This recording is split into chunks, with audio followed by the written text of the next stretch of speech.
Rage on that beat, going crazy.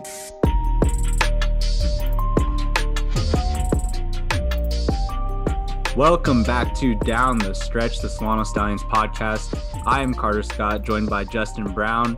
Ladies and gentlemen, we are back after the break. It's a new year. We swore in a new president today. And over the break, it seems like we got a whole new NBA as well with all the moves that went down. We'll get into all that and some NFL stuff as well. But first, Justin, how are you doing? How was your Christmas and New Year? I'm good. Glad to be back. Christmas was good. New Year's was good.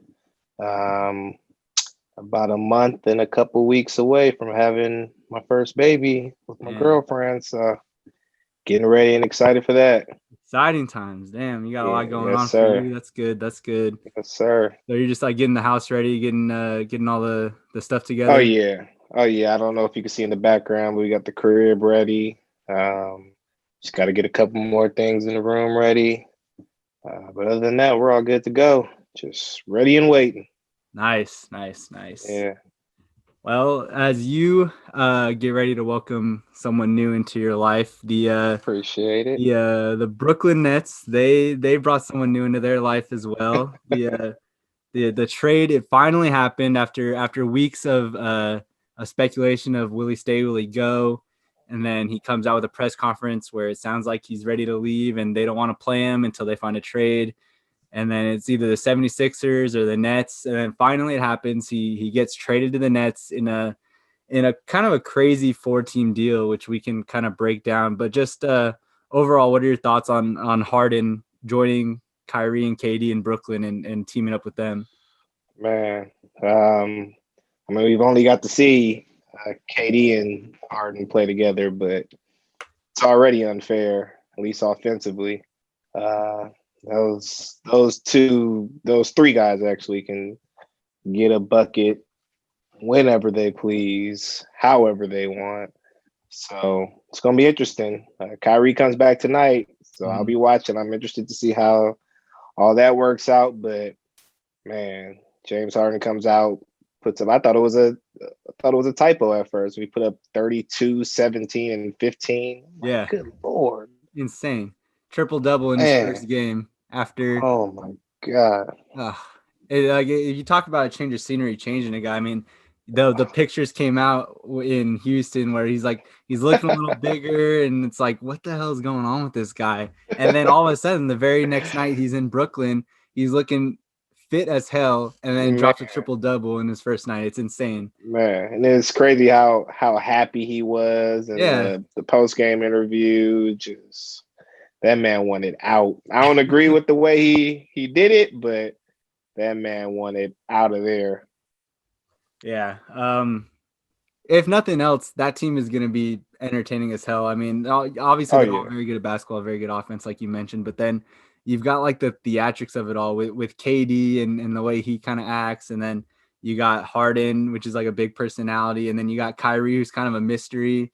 He disappears for a few days at a time, works on whatever, but then also he's like at a big family party, breaking COVID protocols. So it's like, who knows what there's always going to be a story coming out of there, which I'm excited to hear about every night. Oh yeah. Yeah. All right. So let's get into the trade here itself. So we'll kind of break it down and see who wins, who lost, who got fleeced, if there's any winner, like standouts. So obviously the Nets get Harden, the Rockets get Oladipo, Rodions, and Dante Exum, plus 4 unprotected first-round picks, 3 from Brooklyn, 1 from Milwaukee, and 4 unprotected swaps in the first round as well.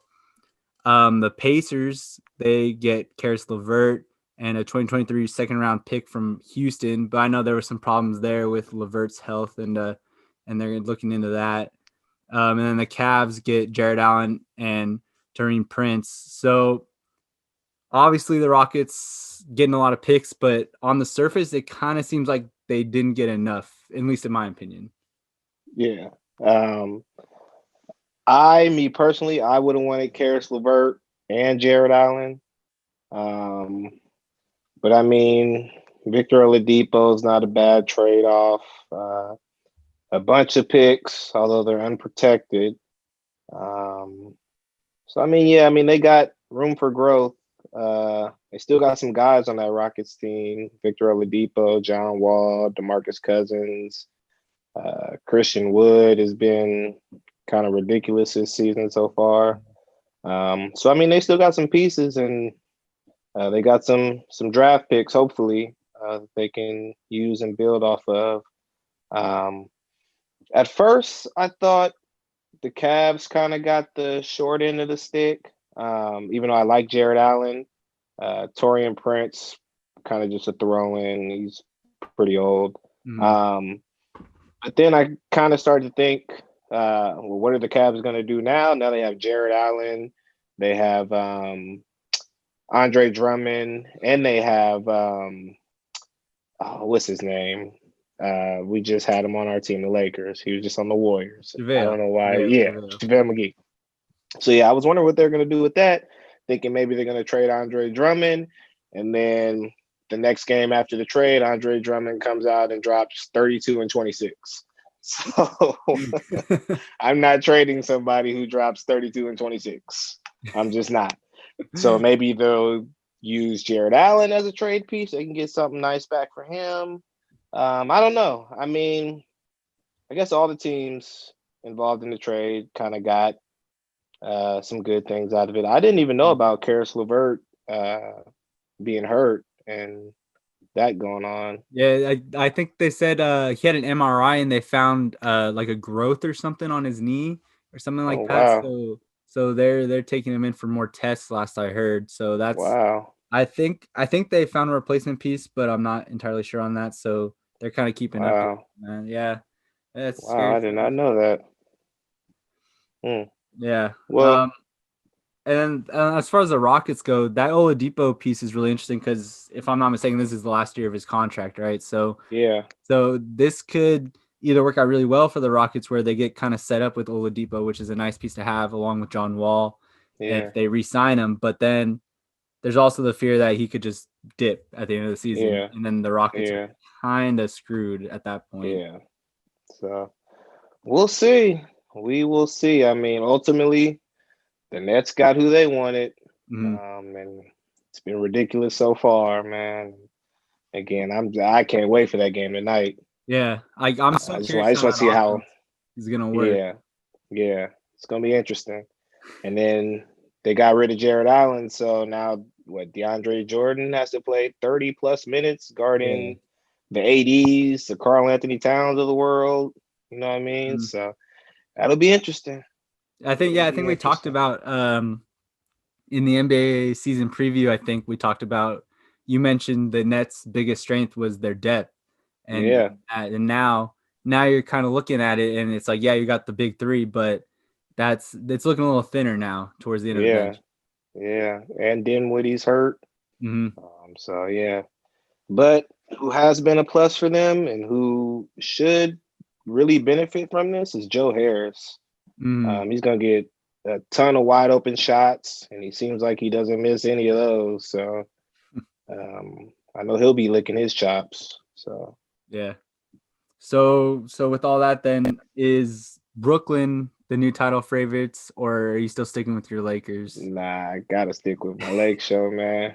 You know, it's got to run through LA. It'll be tough, man. I don't think anybody can guard those three guys, man. Because like I said, they can go get a bucket at any time they want. But on the flip side, you know, James Harden and Kyrie are going to have to play defense. DeAndre Jordan's going to have to guard AD now, unless they put KD on him, maybe. I don't know. And then they lost a lot of depth. So, I still got my Lakers as a favorite to win the title again this year. But I do expect to see the Nets there playing against us. So we shall see. I think the road through the East is definitely through the Nets. I mean, if it wasn't before, it definitely is now. So, I mean, it kind of makes you wonder. Like, I know.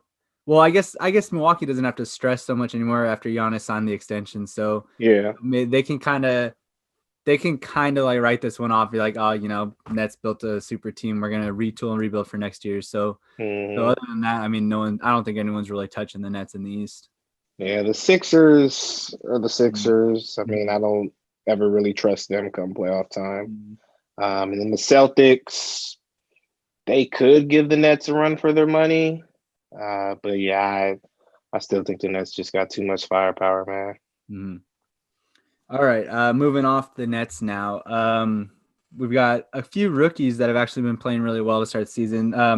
What are your thoughts on LaMelo so far? And I know he had all the hype with the Ball family and everything, and that's just what comes with it. But he's actually been playing well. And what do you think about him so far? Yeah, he's been playing really well. I'm a big LaMelo fan. He's been putting up some nice numbers, and I believe he's still coming off the bench. I don't think they're starting him yet. So yeah, man, I just feel like once they throw him to the starting lineup, I think he'll just take it and run with it.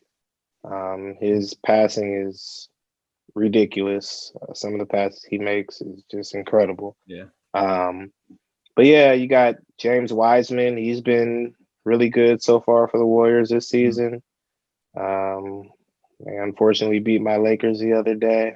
I was pretty upset about that, but it is what it is. Big comeback win. Not just one game. 19 points down comeback win. Got to play a full 48. Can't just play 36. It is what it is. I'm a really big Anthony Edwards fan. I think he's going to be really good in the league. And then another one who a lot of people might not know much about is Tyrese Halliburton. Yeah, he's been – I know he was hurt for a little while, but the games that he has played for the Kings, he's been tough.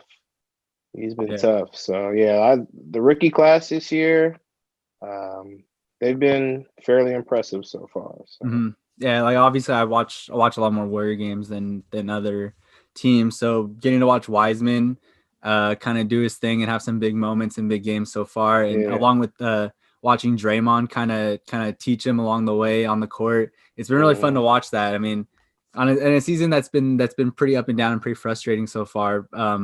It's been fun watching those moments with like Wiseman and Draymond, like taking him over his shoulder and just kind of telling him what happened that play and what to do next and what you should be doing there. So that's been a lot of fun and watching that improvement.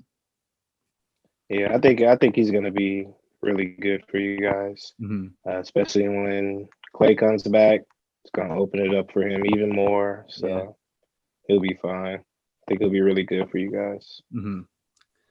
Speaking of hot starts, the Suns, they got Chris Paul in the offseason to team up with Devin Booker, and everyone was kind of wondering if the Suns were going to stay legit. And so far they kind of have. They started off pretty hot. They've cooled down a little bit, but they're fourth in the West right now at 7-5. Do you see them kind of hanging around there, or do you see them dropping off a little bit more? Yeah, I mean, I honestly, at the beginning of the season, I saw them as a top 3, top 4 team in the West. So pretty much about where they're at right now. Doesn't really surprise me. But yeah, I feel like the talent they have, they should have no problem staying up there, at least in the top half of the West. CP's been really good for them this year. Devin Booker, his scoring, at least, has been down so far this year. Obviously, that's because they have CP, so he doesn't have to do as much. But if he kind of raises his level of play and gets that scoring up and starts getting those buckets that he's really used to getting, they could be tough. They can be really tough. Yeah, especially definitely not the Suns of the past. Yeah, so the West is like a lot more wide open this season. So it's going to be fun to kind of watch them throughout the year and see if they can kind of hang on to that top half spot and see what they do with it, really. Yeah, they could be tough. Yeah. Okay, moving on. So obviously not many games have been played, but it is a shortened season. So do you have any Rookie of the Year and MVPs so far? Rookie of the Year, I'd probably have to go so far. I guess I'd say LaMelo. when it's all said and done, I think it's going to be either LaMelo or James Wiseman.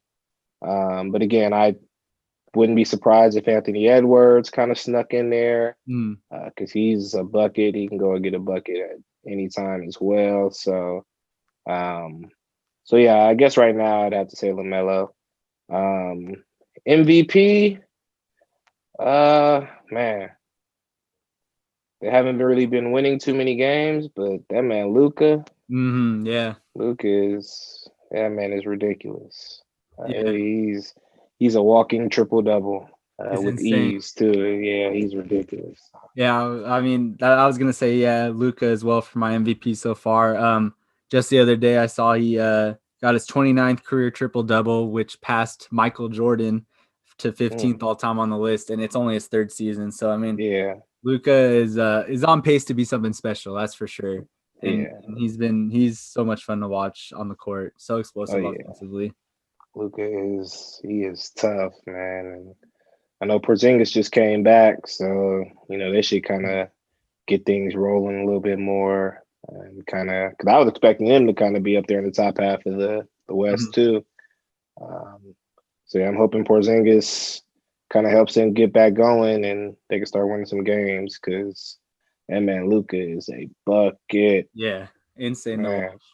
It has been so fun watching him kind of rise throughout the years, and now he's definitely one of the elite guys in the league, and I think he deserves having like a deep playoff run. All eyes on him kind of thing. Yeah, and he can score it, he can pass, but he can rebound the ball too. He is ridiculous. He is so good. Someone I was kind of trending towards too. I mean, I had him on my fantasy team this year, so it was a big deal for me. But Markelle Fultz, before he had his season ended, he was lighting it up for a bit before the torn ACL. So I was really bummed to see that because he was definitely, I think he was on track for like one of the most improved players in the league. So that's a bummer. But hopefully he bounces back next year, comes back, still stays with that hot hand that he had. Yeah, he was lighting it up, and the Magic were winning. I think at the time they probably had like one loss, something like that. Yeah. So yeah, that's a tough one for the Magic and for Markelle Fultz, but hopefully he comes back. Just the same, man. I'm a big Markelle Fultz fan, so I'm praying for him for sure. Yeah. So to wrap up kind of the NBA conversation, do you have a way early NBA Finals prediction? I mean, I think it's kind of obvious for everyone, but are you thinking outside the box at all? Or are you sticking with the go-to? I mean, I'm gonna have to go with Lakers Nets. I guess my dark horse in the East. I guess I'd say either the Celtics or the Sixers. But again, you kind of just don't know what you're gonna get from the Sixers come playoff time. And the Celtics, I just don't think they got enough firepower to beat the Nets. So definitely feeling like it's going to be a Nets-Lakers finals, which will definitely be a fun one to watch. So. Yeah.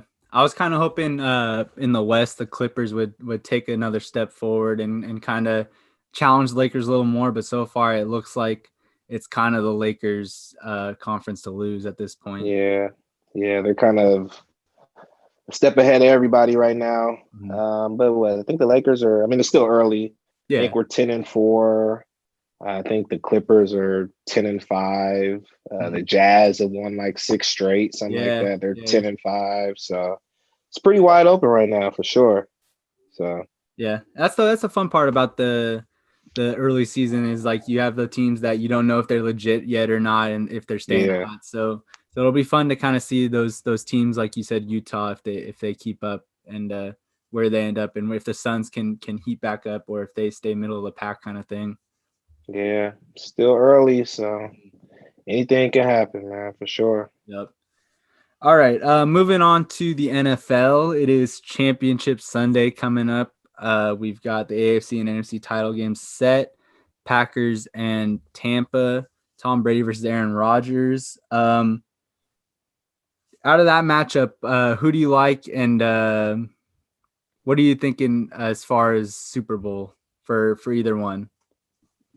Out of that matchup, I know everybody probably gonna go with the Packers. And I wouldn't be surprised if the Packers come out there and put it on the Bucks. I think it's supposed to be like 30 degrees. Yep. 70% chance of snow, something crazy like that. Yeah. So Aaron Rodgers is used to playing in that type of weather. Mm-hmm. So it's definitely gonna be tough for the Bucks. But if that defense plays the way that they're capable of playing and the way that they played last weekend, they'll be tough. They'll be tough, and I think the Bucks have a very good chance to go in there and knock off the Packers for sure. You're predicting an upset then? I am. Ooh. I'm a LSU guy. Okay. The Bucks got a couple of my LSU guys. Yeah. So big Devin White fan, big Leonard Fournette fan. Leonard Fournette should be a big game for him, hopefully. It's going to be snowing, and that's, a running back's dream. So should be feeding him the ball, and hopefully he can run all over that Packers defense. Yeah, for me, I mean, the Packers have just been unstoppable, it seems like, the last few weeks. And Rodgers, they didn't even play like that great a game against LA last week, and they still kind of ran away with it. So, and that was a really good defense they played against. So I think Rodgers is kind of on another level right now, and it'll be fun watching him and Tom kind of slinging around if they can, depending on the weather. But watching Rodgers have an NFC Championship game in Lambeau, in the hopefully the snow, and I think it'll just be too much for the Bucks. But getting to watch Brady and Rodgers kind of duel it out in the playoffs, something we haven't gotten to see obviously since Brady was in the AFC. So that should be a lot of fun, and that game I'm looking forward to. But the one I'm looking forward to most is the AFC title game. The Chiefs and the Bills. The Bills are there for the first time since the 90s, I think, and it's just going to be. It's at Kansas City, right? Yeah. So unfortunately, we can't have the Bills Mafia there breaking tables and stuff. But but Kansas City should be electric. How are you feeling about that game, especially with Mahomes possibly not even playing due to a concussion? Yeah, I'm a big Josh Allen fan. I was a fan of his coming out of Wyoming. So I'm happy to see him definitely having some success this year, especially after a lot of people were ready to give up on him after his first couple of years, So and that Bills defense is tough, man. They got my guy Tre'Davious White. My guess is that he'll be guarding Tyreek Hill.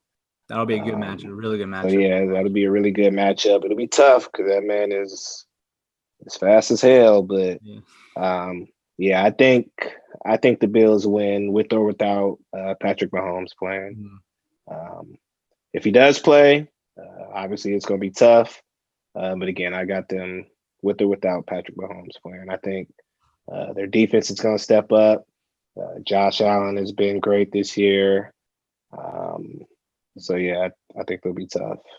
Yeah, I kind of feel the same way, that the Bills, they haven't played a super great game, so I think they still have one in them in the playoffs. And so combined with either no Mahomes or Mahomes on a short week of practice and coming off a concussion, which they confirmed he had. So, I mean, I think it'll be tough for him, especially against that Bills defense, like you mentioned. And even though it is on the road, the Bills have the chance to kind of fire him off with Josh Allen in that offense and Stephon Diggs and all them. So I think I'm hoping as a Raider fan that it's a blowout, but part of me knows that it's going to be close, and hopefully if Mahomes plays, it ends up being a shootout and it'll be a good game. But I think Josh Allen and the Bills, they're kind of on one of those roles right now that you need to be on to make it to the Super Bowl. So yeah, I am hoping for a Bills-Packers Super Bowl matchup for sure. Yeah, that would be ridiculous. I feel like Mahomes plays regardless. They're not gonna. Yeah. That concussion protocol is gonna be a little different this week. Yeah. I'm thinking Roger Goodell sees the numbers. If Chad Henne is the starter and if Mahomes is the starter, exactly. That protocol is gonna be a little lighter this week, just a little bit. So, Oh man, I think if Mahomes is able to count to 5, he's good to go. I think he's solid. What. Yep, he'll be out there. Yeah. Hopefully he's fine to play, but I do agree that he is probably going to play no matter what. Yeah. But what are you going to do? Should be a good game. Both of them will be a good game, definitely. Yeah, I'm excited. Okay, so moving on now, Deshaun Watson and the Texans. What the hell is going on over there? Talking about Harden wadding out. I mean, Deshaun Watson apparently not returning calls to ownership. He wanted to be involved in the GM search and he wasn't. I mean, what are the Texans doing over there right now? Yeah, who knows, man? I guess with the whole GM thing, they told him that he was going to be involved.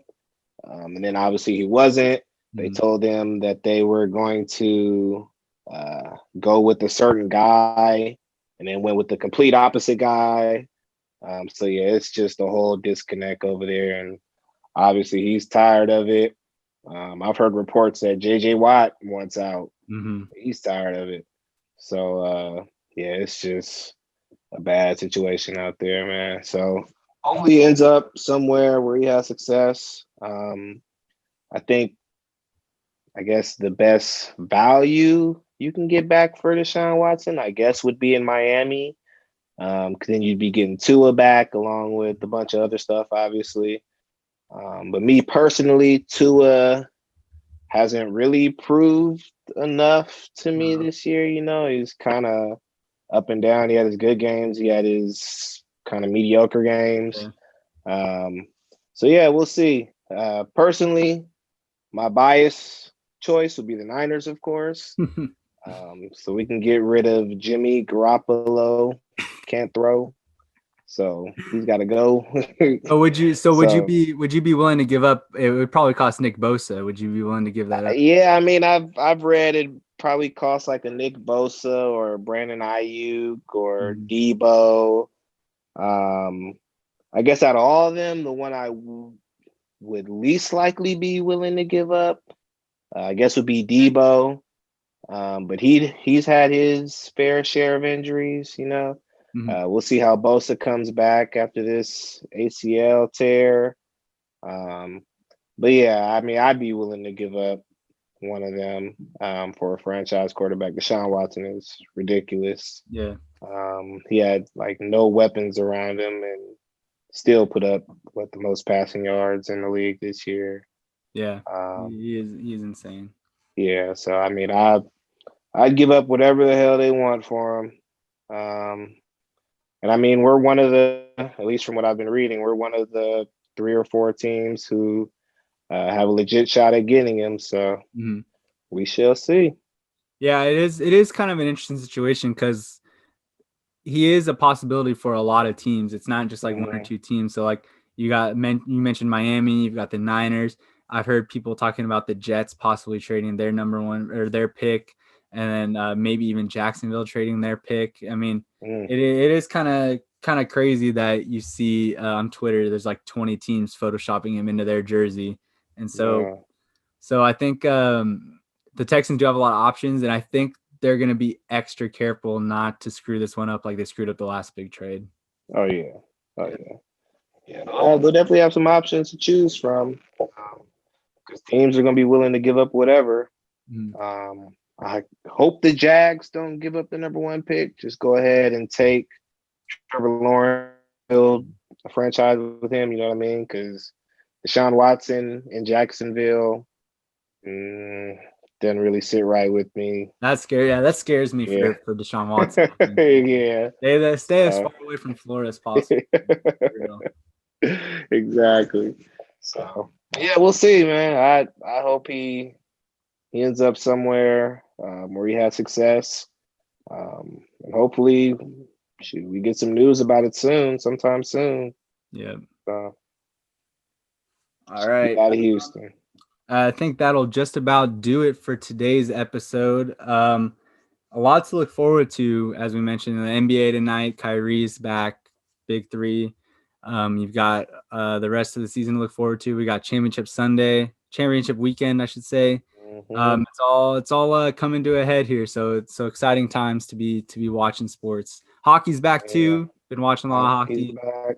Yeah. Excited about the Sharks being back. So there's a lot going on. It's no longer like that period in March and April when there is no sports. Everything's back in full swing. It feels good. It feels good to be flipping the channels and you get to choose what you want to watch, And even baseball's got some action right now. Baseball does have some action. The Padres. George Springer just signed with the Blue Jays yesterday, was it? Yeah. Padres making moves. It is. I was not expecting that many baseball moves, to be honest, because baseball for real, really just terrible. It is. I love baseball, but the off season is it's just so boring. Bad. Like no one wants to spend money. It's ridiculous, but that's a conversation for another time. All right. Thank you for joining us for this week's episode. Justin, any closing thoughts? Just everybody stay safe. Yeah, man. I'm looking forward to sitting down on my couch and watching some basketball tonight. Yeah, that's what I love to do. Definitely. So if you have anybody you want to hear on the pod, or you have anybody that you think about, go ahead and slide in our DMs on Instagram, Twitter @Solano Stallions. Join us again next week right here on YouTube or Spotify, however you're listening to it, @Solano Stallions. Thank you for joining us. Hope you decide to tune in next time. And if you do, we'll see you then.